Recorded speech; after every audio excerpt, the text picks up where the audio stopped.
সাতক্ষীরা, খুলনা, বাগেরহাট, বরগুনা, ভোলা, বরিশাল এই এলাকায় ক্ষার বেশি না কম, মানে পিএইচ মাত্রা বেশি না কম? বেশি হওয়ার কারণে ওই এলাকায় গাছে ভালো মতো ফলন দেয় না, গাছ হলুদ হয়ে থাকে, থাকে না?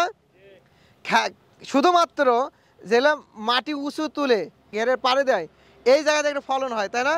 সমতল মাটিতে ফলন হয়। তো এখানে ইস্যুটা হচ্ছে পিএইচ বাড়ানোর নয় ফর্মুলা দেখলাম, কমানোর ফর্মুলা কি বলেন? পিএইচ যে কমাতে হবে, পিএইচ মানে হচ্ছে ওই ক্ষারীয় নাকি, ক্ষারীয় কমানোর কি ওয়ে আছে বলেন? উপাদান কি আছে? ডলোমাইট মানে চুন, তাই তো। আর একটা কি? চুন দিলে তো ভাই পিএইচ এর মাত্রা বেড়ে যায়, বেড়ে যায়, তাহলে কমলা কেমনে? যেটা কম আসে সেটাতে বাড়ানোর জন্য আমরা চুন ব্যবহার করি। আপনাকে যখন আপনার পিএইচ মাত্রা বেশি থাকবে বাড়ানোর জন্য যেমন আমরা চুন দিচ্ছি, কমানোর জন্য আপনি ক্রপ মাস্টার দিবেন। কথা বুঝা গেছে? আপনি দিয়ে দেখেন যে রেজাল্টটা কি আসে। যারা দিয়েছে, যে এলাকায় ধরেন নর্মাল মাটিতে ফসল হয় না সে এলাকায় ক্রপ মাস্টার 2-3 কেজি করে দিয়ে দিন বিঘাতে, দেখেন রেজাল্টটা কেমন আসে। আর জমি মানে মিঠা পানি ছাড়া তো আপনাদের হয় না, তাই না? বৃষ্টি পানি লাগে, নাহলে ফসলে হয় না। সাতক্ষীরা, খুলনা, বাগেরহাট এবং ওই এলাকার সুবিধা হচ্ছে জানুয়ারির 20 তারিখের দিকে বা 15 তারিখের দিকে আপনি তরমুজ লাগিয়ে দিবেন। মাছার তরমুজ আছে না ঘেরের পাট দেওয়া, আমাদের ভিডিও দেখছিলেন? তরমুজ, শশা, করলা, ঝিঙ্গা, লাউ এগুলো সবই ভালো ফলন দিবে সমতল জমির তুলনায় আপনার এলাকাতে, ঠিক আছে? আর আগাম টমেটো, আগাম যদি চিন্তা করেন সবচেয়ে ভালো ফলন হবে সাতক্ষীরা, বাগেরহাট, খুলনা, যশ ওই সাইডে ঘেরের পারে।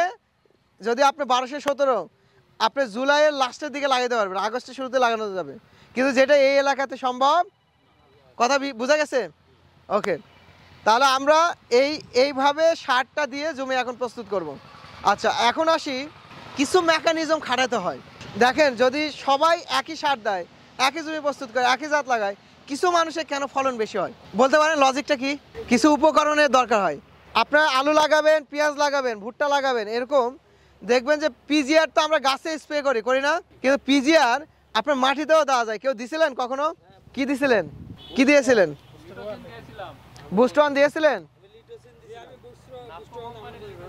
দিয়েছিলেন কিসে দিয়েছেন?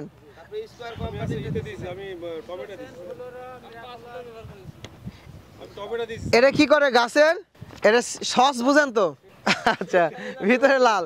আপনি এখানে কি লেখা দিতে? গাছের সিক্রেট সস মানে হচ্ছে কি? সস মানে কি? জুস। জুস খাবে গাছ, জুস খালে কি এনজয় করবে না? এনজয় করলে কি হবে?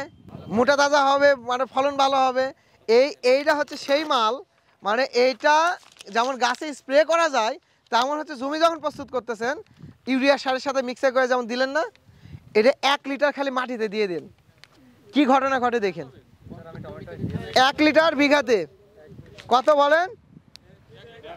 1 লিটার বিঘাতে, হ্যাঁ, ইউরিয়া সারের সাথে মিক্সার করে দিলে হবে কি যে এটা দিবেন কেমনে? তাছাড়া দেওয়া লাগবে তো নাকি? আচ্ছা, আপনি যে কোনো সারের সাথে এটা মিক্সার করা যায়, এটা ক্ষতি নাই। এটা দেখেন, এটা এক হচ্ছে জমিতে দেওয়া, আরেকটা হচ্ছে আমরা বেশি ফলন চাই, বেশি দিন ভালো শেপ সাইজ চাই, তখন কি করব? যখন গাছে স্প্রে করার এটা লেখা আছে শিডিউলে, ওটা দিতেই থাকবো। কিন্তু নর্মাল আবহাওয়া যখন স্বাভাবিক, আমরা জমিতে সার দিই না, গাছের বয়স 60 দিন, 70 দিন, 90 দিন হয়ে গেছে, 4-5 বার হারভেস্ট করছি, গাছে ফলগুলো বাঁকা হচ্ছে, গাছগুলো দুর্বল হচ্ছে, তখন এটা 1/2 লিটার করে আপনার যে ইউরিয়ার সাথে মিক্সার করে ড্রেনে যে সার দিব ওই সারের সাথে দিয়ে দিতে পারি। নাম কি এটা? এক গাছকে বুস্ট করবে আপনার। কথা বোঝা গেছে?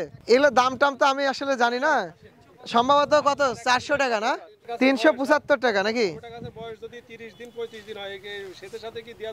হ্যাঁ হ্যাঁ, দেওয়া যাবে। আচ্ছা, স্প্রে তো করতেছেন, কিন্তু খেয়াল রাখবেন যে কোনো অণুজীব সার, এই কথাটা আবার নোট ডাউন করেন, যে কোনো অণুজীব সার মানে অনুখাদ্য আপনাকে স্বাভাবিক ওয়েদারে দিতে হবে। মানে বৃষ্টির সময় অনুখাদ্য গাছে স্প্রে করা বা মাটিতে দেওয়া যাবে, আবার যখন হিট টেম্পারেচার তখনও দেওয়া। কারণ আপনার ডায়াবেটিক্সের সময় যদি সিজার করতে নিয়ে যান তাহলে কি হবে? আপনার মনে করেন ডায়াবেটিক্স হাই লেভেলের, ওই সময় আপনার যে কোনো ডিজিজের জন্য সিজার করতে হবে, মানে প্যাট কাটতে হবে, তাহলে কি হবে? সার্জারি করবে। সেম ঘটনা আপনার গাছের সাথে, আপনার সাথে, আপনার বডির সাথে, আপনার নিজের সাথে, আপনি যেদিন থেকে আপনার গাছের তুলনা করতে পারবেন, চিন্তা করতে পারবেন, সেই দিন আপনার গাছ আপনার মতোই আউটপুট দিবে। কথা বুঝে গেছে?